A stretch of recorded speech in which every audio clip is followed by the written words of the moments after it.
अनन्य प्रेम की प्राप्ति के लिए अब हम साधन बताते हैं। बाबा कह रहे हैं पहले अपने इष्ट देव की बाह्य मूर्ति सेवा विराजमान करनी चाहिए, या नाम सेवा विराजमान करनी चाहिए, और उस बाह्य सेवा को साक्षात समझ करके करना चाहिए। साक्षात समझ कर, साक्षात विराजमान है ऐसा भाव। बाह्य पूजा के साथ साथ मानसिक सेवा का बहुत बड़ा योग है, और यह बाह्य सेवा से ही मानसिक सेवा प्रारंभ हो जाती है। सेवा तभी पूर्ण होती है जब आप पहले उसका चिंतन करेंगे। चिंतन नहीं करेंगे तो सेवा पूर्ण नहीं होगी, वास्तविक सेवा सही नहीं हो पाएगी। पहले आज श्री जी को कौन सा पोशाक धारण कराना है, कौन सी पत्रावली करनी है, और कैसे केशपाश समा, आज कौन से कुंडल, अच्छा ऐसे कुंडल, ऐसे ऐसे, और आज भोग में क्या क्या, ये भोग में ऐसे श्री जी यहाँ विराजमान होंगी, ऐसे होगा, ऐसे छत्र होगा, ऐसे भोग लगेगा। पूरी मानसिक चिंतन होता है, फिर वो सेवा प्रगट में होती है। तो प्रगट सेवा ही मानसिक सेवा में पहुंचा देती है। पूज्य बाबा कह रहे गोपी जनों की तरह प्रेम प्राप्ति के लिए सबसे पहले अपने इष्ट का चयन और इष्ट की अनन्यता, इष्ट की अनन्यता, इष्ट की अनन्यता में आ गया अपने इष्ट का नाम जपना, अपने इष्ट का मंत्र जपना, अपने इष्ट का ही गुणगान करना, अपने इष्ट के विषय में ही सोचना, ये सब आ गया। फिर इष्ट के श्री विग्रह की, मूर्ति की, छवि की, नाम की सेवा विराजमान करना, और जैसे गृहस्थ है तो जितने याम कर सके, जितना कर सके, लेकिन अगर विरक्त है तो 8 पहर की सेवा। हमारे पास और कोई काम नहीं, हमारी जिम्मेवारी है 8 पहर की सेवा। बाह्य पूजा, मानसिक पूजा, दोनों साथ साथ चलती हैं उपासक की। ध्यान दे करके अगर आप सेवा करोगे तो देखोगे आपकी मानसिक सेवा होगी। आज वो वाली नथ पहनानी है, वो ऐसे धारण करानी है, हाँ आज इस रंग की पत्रावली, इस रंग की चोली, इस रंग के ऊपर चुनरी, और इस रंग का लहंगा, और ऐसे ये जो हो रहा है ना, ये मानसिक सेवा हो रही है, बहुत बड़ी चीज हो रही है। देखो आप लोग जो चिंतन करते, आज फूल बंगला ऐसे बनाना है, आज ऐसे, बहुत बड़ी सेवा हो रही। आज श्री जी की रसोई, ये मानसिक जो सेवा, और बहुत जोर की सेवा, प्रगट सेवा का फल है मानसिक सेवा, और मानसिक सेवा ही सिद्धावस्था को प्रदान करती है। ये बात ध्यान दीजिए। और जो इष्ट का नाम मिला है वो केवल जबान से ही नहीं, चिंतन के साथ होना चाहिए। प्रेम की बात कर रहे हैं, केवल हम जबान से रट रहे मंगल है, लेकिन यहां कह रहे गोपी प्रेम की बात, गोपी जैसा प्रेम, उसका चिंतन होना चाहिए। जैसे राधा राधा, तो हमारा चिंतन भी हो रहा है। बाह्य जप से बहुत समय लगेगा, जब बाह्य जप और आंतरिक चिंतन दोनों एक साथ होंगे, बहुत जल्दी वासनाओं का नाश होकर आनंद की उत्पत्ति होती है। केवल बाह्य जप से बहुत काल के बाद लाभ मिलता है, बाह्य जप के साथ आंतरिक ध्यान से बहुत जल्दी लाभ प्राप्त होता है। इष्ट देव का चयन, इष्ट देव की अनन्यता, इष्ट देव की प्रगट सेवा, मानसिक सेवा, और इष्ट देव का नाम ध्यान सहित जप, और इष्ट देव के ही गुणों का चिंतन करना। हमारी श्री जी का ऐसा स्वभाव, हमारे लालजू का ऐसा स्वभाव, उन्हीं की तरफ चिंतन करना। अन्य सब संबंध चिंतन को छोड़ना गोपी प्रेम की प्राप्ति है। महाराज जी सुनते हैं श्री सुखदेव जी का वैराग्य बहुत तीव्र और उच्च कोटि का था। क्या ऐसा कोई साधक वैराग्य नहीं धारण कर सकता? इस कोटि का वैराग्य क्या साधु के अंदर, साधक के अंदर नहीं आ सकता? निश्चित आ सकता है, पर ये सकामी साधक के अंदर नहीं, विषयी साधक के अंदर नहीं। जो निष्काम भाव से दृढ़ निश्चयी है कि केवल शरीर पोषण के लिए वस्त्र और भोग आदि, जो प्रारब्धवशात, कोई चाह नहीं, उसके हृदय में तीव्र वैराग्य जागृत होता है।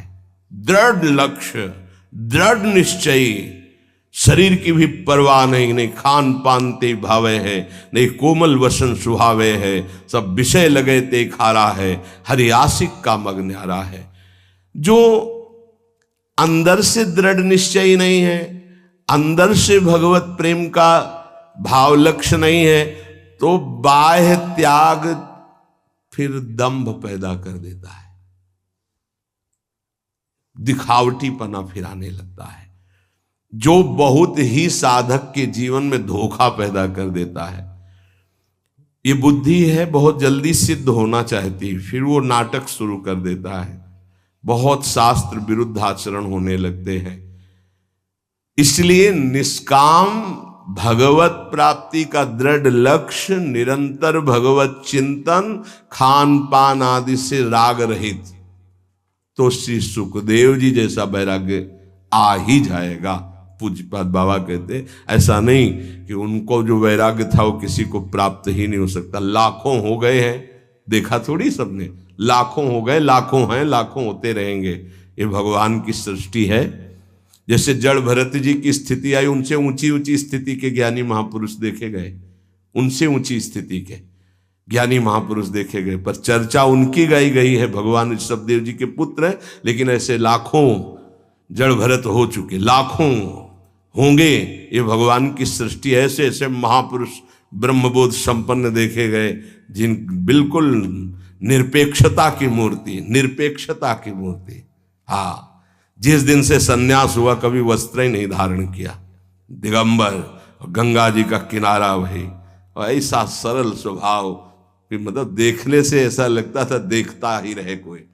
ऐसे सब जटा, सब बाल, से दिगंबर बैठे हुए, वो भोला बालक जैसा चेहरा, वो तपस्या के धनी, बड़े बड़े धर्म सम्राट करपात्री जी आदि साष्टांग दंडवत करते। असनी गंगा किनारे स्वामी श्री अनंग बोधाश्रम स्वामी, सेनपुर स्वामी श्री मग्नानंद सरस्वती जी, नजफगढ़ श्री स्वामी ओंकारानंद, ये गंगा का किनारा ना, एक से एक महापुरुष, सिद्ध महापुरुष। पूज्य बाबा, ये भगवान की प्राप्ति भगवान की इच्छा पर निर्भर है या पुरुषार्थ पर निर्भर है? भगवत प्राप्ति भगवत इच्छा पर निर्भर है कि वो जिसको चाहेंगे मिल जाएंगे, या अपना भी कोई पुरुषार्थ है? भगवान की आज्ञा का पालन करते हुए जो पुरुषार्थ करता है उसी को भगवत प्राप्ति होती है। ये कायरता नहीं कि बैठे भगवान की इच्छा होगी तो भगवान मिल जाएंगे, ऐसे कभी नहीं होगा। देखो जो वर्णन कर रहे हैं महापुरुष है, भगवान की आज्ञा का पालन करते हुए भगवत प्राप्ति के लिए बहुत प्रयासशील, जितनी हम में सामर्थ्य है, निश्चित उसको ही भगवत प्राप्ति होती है। जिसका जितना तीव्र पुरुषार्थ होगा उसका उतना ही भगवत कृपा उसके ऊपर उतरेगी। पुरुषार्थ अत्यंत आवश्यक, रात दिन जो लगे हुए। सिद्धि असिद्धि में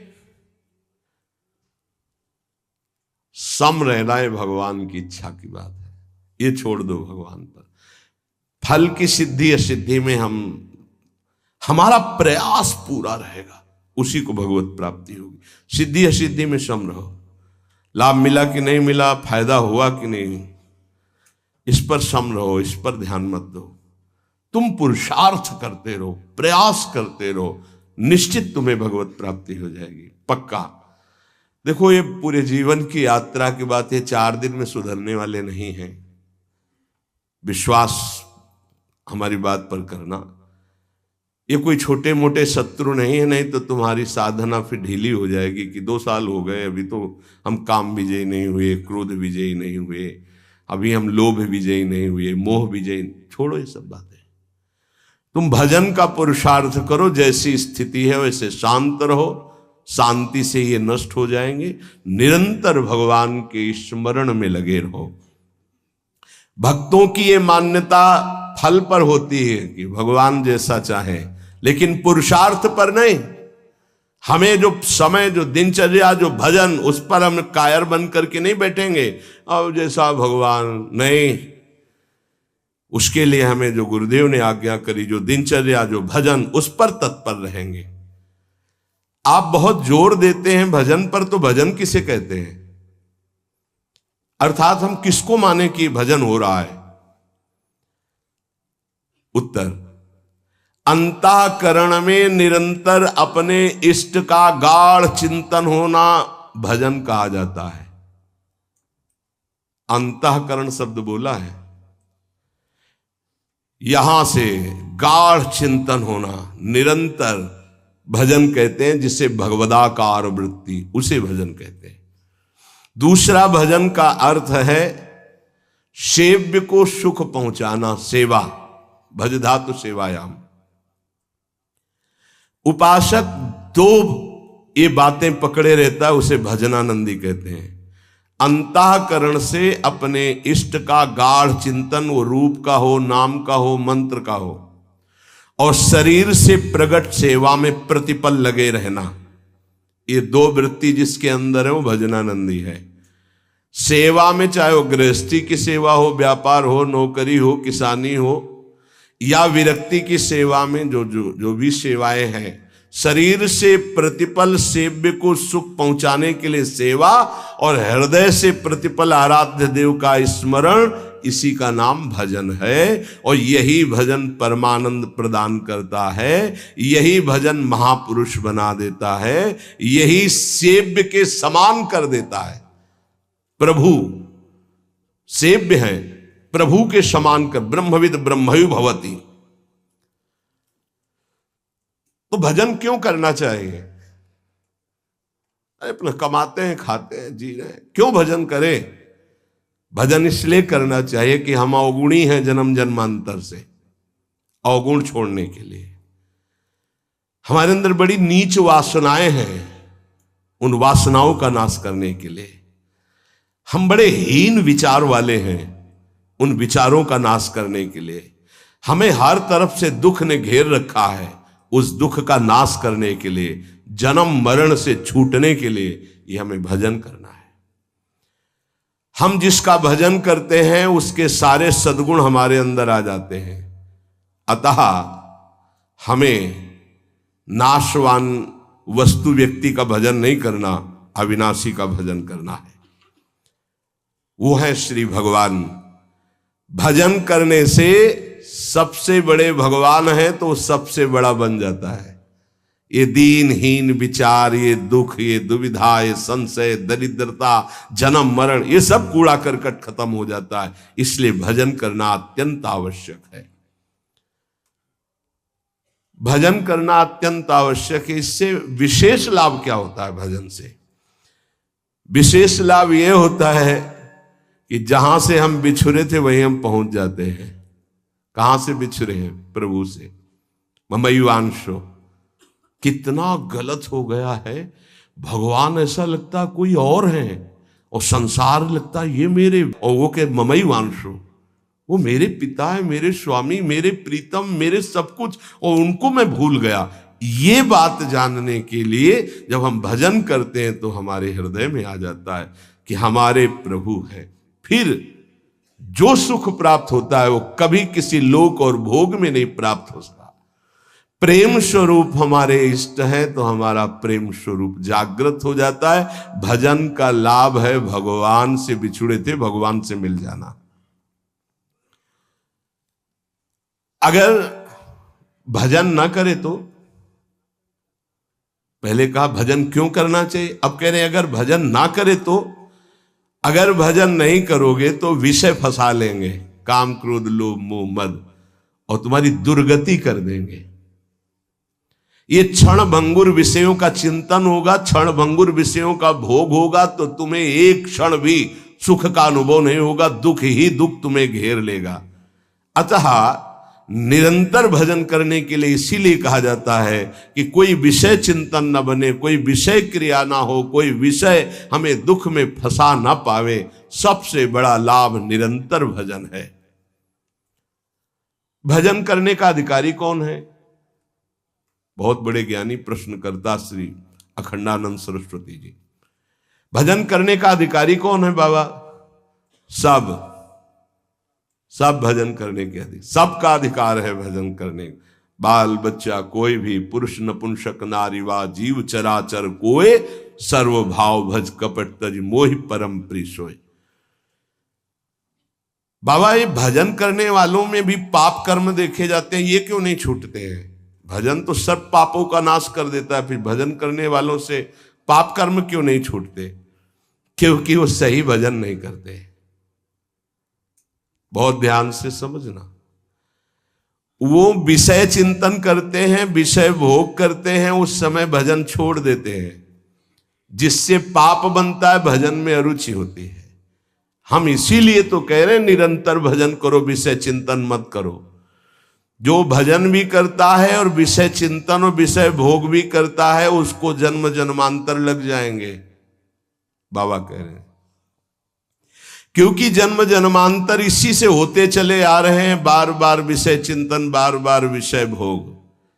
इसीलिए तो हम कहते हैं भैया, एक जन्म का सारा मेहनत समय इस बात में लगा लो कि विषय चिंतन न होने पावे, पाप कर्म न होने पावे, भजन बन जाए। हम अगर एक जन्म प्रभु को दे देते तो अनंत जन्मों की बिगड़ी बन जाती, तो घाटा थोड़ी है, लाभ ही लाभ है। जितना समय भजन नहीं करेंगे उतना समय मन विषय चिंतन करेगा और आपके द्वारा पाप कर्म हो ही जाएगा। पाप कर्म होगा तो सबसे पहले गुरु में अश्रद्धा होगी, फिर इष्ट भजन में अरुचि होगी। ये उसका लक्ष्य। कहीं भी अपराध करो, वो पहले आपके गुरु संबंध को तोड़ेगा, तभी तुम्हारे ऊपर प्रहार कर सकता है। नहीं, गुरु कृपा पात्र पर प्रहार नहीं कर सकती माया। पहला कार्य करेगी, गुरु संबंध छुड़वाएगी, इष्ट चिंतन छुड़वाएगी। इसलिए हम कहते हैं जितना जितना समय तुम विषय चिंतन में देते हो, अगर वो भी भजन में दे दो तो पाप छूट जाएंगे, नहीं तो पाप कर्म होते रहेंगे, भजन का अनुभव नहीं होगा। कहा जाता है कि भजन करने वाला एकांत सेवन करे। इसका मतलब क्या होता है? क्योंकि हम जब वृत्ति को एक ईश्वर में, प्रभु में लगाना चाहते हैं, तो यदि हम ज्यादा भजन विरोधी व्यक्तियों का संग करेंगे, व्यवहार करेंगे, खान पान करेंगे, तो हमारी वृत्ति भजन में नहीं लगेगी। हमारा खान पान, हमारा व्यवहार एकांतिक होना चाहिए। कैसा एकांतिक? हम 501 ही प्रभु का नाम जपने वाले पा रहे हैं तो हम अकेले पा रहे हैं, ऐसा समझ लो। और 2 व्यक्ति हैं, एक विषयी है, प्रपंची है, तो मान लो हमारा भारी कुसंग हो रहा है। हम 500 में भी एक हैं और वहां एक में भी हम भारी प्रपंच में फंसे हुए हैं। ये एकांतिक भाषा को समझ लीजिए। हम इतने लोग बैठे हैं इस समय, सब एकांत है। बोलो किसके मन में क्या चल रहा है? एक प्रभु की चर्चा सुन रहे तो हम सबका मन एक ही है। एकांत का मतलब होता है अपने इष्ट के अनुरागियों का ही संग करना, अपने इष्ट में ही प्रीति हो ऐसा खान पान व्यवहार करना। इष्ट विरोधी वृत्ति, इष्ट विरोधी व्यक्ति, इष्ट विरोधी व्यवहार, इसका त्यागी सदैव एकांतिक ही माना जाता है। एकांत में कमरे में पड़ा है, इष्ट विरोधी चिंतन कर रहा है, प्रपंची। एक केवल साथ चल रहा है, वो इष्ट विरोधी व्यवहारी है, प्रपंच। 1000 लोग एक साथ बैठे हुए हैं इष्ट के अनुकूल, वो एक माना जाएगा। वैसे मुख्य बात भजन करने वालों को क्या नहीं करना चाहिए? तो मुख्य बात है प्रवृत्ति में रहने वाले लोगों का संग नहीं करना चाहिए। प्रवृत्ति विषय भोगों में। पूज्य स्वामी जी ने पूछा भजन करने वाले को मुख्य सावधानी क्या रखनी चाहिए? तो बोले मुख्य सावधानी है कि प्रवृत्ति में रहने वालों का संग नहीं करना चाहिए भजनानंदी को। क्यों? एक प्रवृत्ति देखी मैथुन धर्म की सौभरी जी ने तो 50 ब्याह किए। तब उन्होंने श्लोक लिखा, संगम त्यजेत मिथुन व्रतिनाम मुमुक्षु सर्वात्मना न विसजेत बहिरिंद्रियाणि। ऐ मुमुक्षु, संसार से मुक्त होने वाले साधक, ये जो मैथुन प्रवृत्ति में युक्त जन है, इनका संग भूल के भी मत करना। उनमें परमाणु है ऐसे, वो तुम्हारे को विचलित कर देंगे, तुम्हारे भजन को छीन लेंगे, तुम्हारा भजन का मार्ग अवरुद्ध हो जाएगा। संगम त्यजेत मिथुन व्रति नाम, यही बाबा ने बताया। भजन करने वालों को विशेष त्याग की बात क्या है, क्या ऐसा है जो उनको बिल्कुल नहीं करना चाहिए? तो बोले जो प्रवृत्ति में, संसार के भोगों में है, निवृत्ति मार्ग के उपासक, भगवत प्राप्ति के मार्ग के उपासक, उनका संग नहीं करना, उनके साथ चलना, उनसे संभाषण करना, ऐसा। अगर भगवत चर्चा जनित प्रश्न है, आप उत्तर देने की क्षमता रखते हैं, इसके बाद राग नहीं करेंगे। क्षमता का मतलब समझते हो? जैसे हम आपसे संभाषण किया, अब आपकी याद नहीं आनी चाहिए संभाषण हटने के बाद। अगर आपकी छवि आई हमारे दिमाग में, आपका चिंतन हुआ, तो इसका मतलब आप अभी अधिकारी नहीं हैं। लाखों से संभाषण हो, लेकिन सब में राधा वल्लभ लाल की ही स्मृति रहे, राधा वल्लभ लाल एकांतिक में ध्यान में रहने चाहिए, एक भी छवि बाहरी नहीं आनी चाहिए, तब वो अधिकार प्राप्त होता है समाज सेवा का, उपासक को। अधिकाधिक भजन में प्रवृत्ति करने वाले को ऐसे संग का त्याग करना चाहिए। बहुत जोरदार का संग होता है प्रपंच का। जैसे संत संग की महिमा है, ऐसे प्रवृत्ति मार्ग के संग की भी महिमा है। सीधे प्रवृत्ति में उतार देते हैं, सीधे प्रवृत्ति में। बहुत सावधान, बहुत सावधान। ये महापुरुष जन ऐसे नहीं बोल रहे, बहुत सावधान। प्रवृत्ति मार्ग के जनों का संग करना सबसे ज्यादा त्याज्य विषय भजन करने वालों को है, ये ध्यान रखें। बहुत तरह से फंसाव हो जाते, बहुत तरह से जलना पड़ता है, जलना पड़ता है, महसूस होता है कि हमने गलत किया, जो हमने स्वीकार किया वो गलत किया, महसूस होता है। पर एक बार स्वीकृति हो गई तो कुछ भी हो, इनका बेड़ा पार होना चाहिए।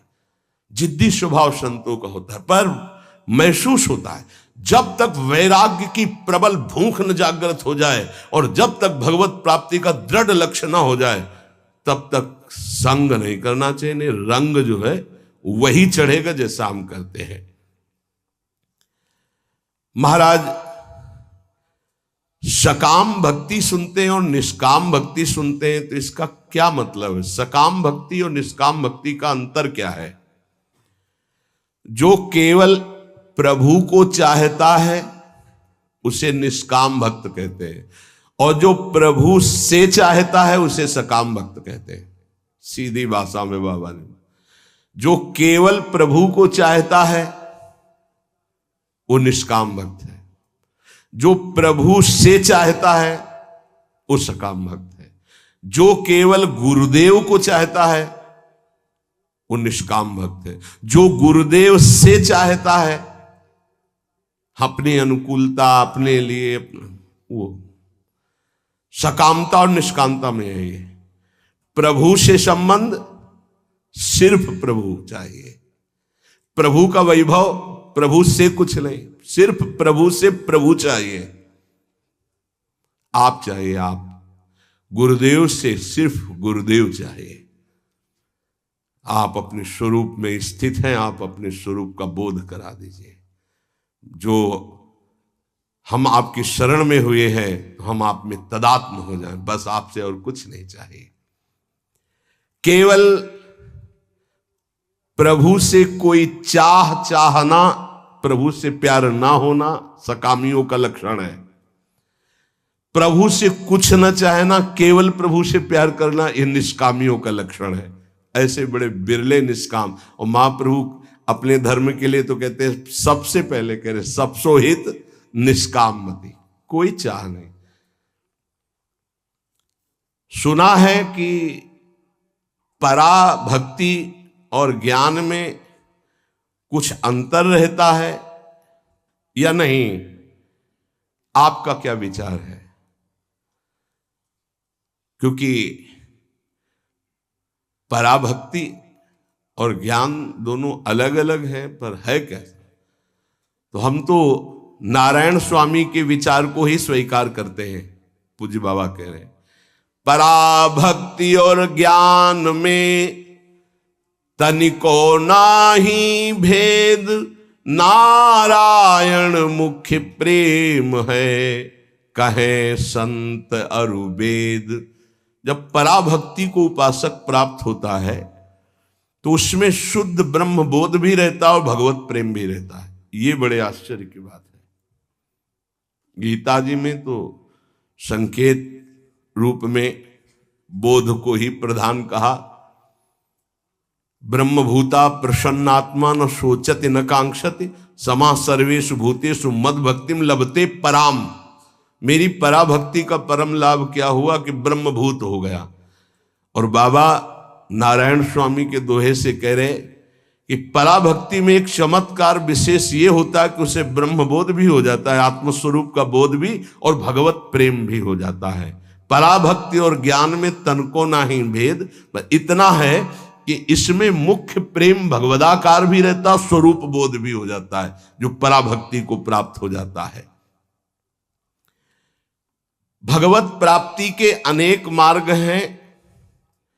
एक पुरुष के द्वारा कई मार्गों में नहीं चला जा सकता, इसलिए साधक एक मार्ग का चयन कर ले और अपने गुरु प्रदत्त भजन भक्ति का विस्तार करे, आगे बढ़ाता चला जाए। इतना जरूर ध्यान में रहे कि भक्ति में विषय सुख नहीं है। अगर विषय सुख की आकांक्षा करेगा तो भक्ति अंतर्ध्यान हो जाएगी।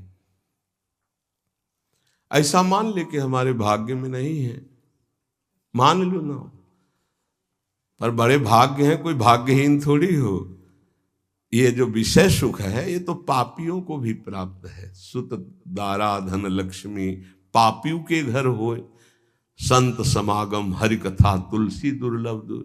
तो तुम्हारा दुर्भाग्य नहीं है, तुम उससे हंसने के लिए तैयार हो रहे हो, उसके साथ खेलने के लिए तैयार हो रहे हो जो बड़े बड़े मुनियों के भी ध्यान में नहीं आते। तुम्हारे भाग्य से नहीं है। ध्यान मुनि मन ध्यान धरत, थोड़ा अपने लक्ष्य की तरफ। और जब निकस कुंज ठाढ़े भय और भुजा परस्परंस, जब इनको तुम देखोगे तब कैसा होगा? आनंद समुद्र प्रिया प्रीतम। उपासक विषय सुख भक्ति में बहुत बाधक है। जिसको भक्ति की सिद्धि करनी है, प्रेम प्राप्त करना है, तो विषय सुख से बचना चाहिए। मन में लागी चटपटी कब निरखूं घनश्याम, तो नारायण भूल्यो सभी खान पान विश्राम। ये दोहा एक संत भगवान थे, गंगा के किनारे मिले थे, ये बार बार कहते थे, जो बड़ी मस्ती में गाते थे। मन में लागी चटपटी कब निरखूं घनश्याम, नारायण भूल्यो सभी खान पान विश्राम। विषय सुख भक्ति में नहीं। ब्रह्मादिक के भोग सब विषम लागता ही, नारायण ब्रज चंद की लगन लगी है जाही। जब विषय सुख का सेवन साधक करने लगता है तो प्रभु का चिंतन छूटने लगता है, प्रभु में सुख नहीं लगता है। ये सबसे बड़ी कमी की बात। अगर आपको भजन करते प्रभु में सुख नहीं लग रहा तो आप कहीं विषय सुख ले रहे हैं। ध्यान दीजिए, जब प्रभु के चिंतन करते करते आपके आंसू निकलने लगे, रोमांच होने लगे, अब सुख आया है। इसलिए कुछ समय तक ये झूठे विषय सुख से बचो। कुछ अच्छा नहीं लगता। सच्ची भगवान वो सब संयोग प्रदान करते हैं, खान पान विश्राम सब, कुछ अच्छा नहीं लगता। जो मन प्रभु के चरणारविंद का आशिक हो जाता, कुछ अच्छा नहीं लगता। कोई उसे अच्छा ही नहीं लगता। सच्ची मानिए, कुछ अच्छा नहीं लगता। सब कुछ है पर कुछ अच्छा नहीं लगता। क्यों? क्योंकि जो वास्तविक अच्छा लग रहा था सब में, वो अनंत ब्रह्मांडों का अच्छा लगने वाला अब अच्छा लगने लगा है, इसलिए अच्छा नहीं लगता। अगर किसी का शरीर अच्छा लग रहा है तो कृष्ण है इसलिए अच्छा लग रहा है, वो अंतर ध्यान हो जाए तो कहां अच्छा लगेगा। किसी वस्तु में आकर्षण है तो कृष्ण का है, और अब सीधे कृष्ण का आकर्षण हो गया तो अब कैसे अच्छा लगेगा। इसलिए विषय सुख का त्याग करते हुए, विषयी पुरुषों के संग का त्याग करते हुए, हृदय से निरंतर इष्ट चिंतन और शरीर से अपने कर्तव्य कर्म रूपी सेवा, इसी से भगवत प्राप्ति, इसी से प्रेम प्राप्ति, इसी से तत्व बोध हो जाता है।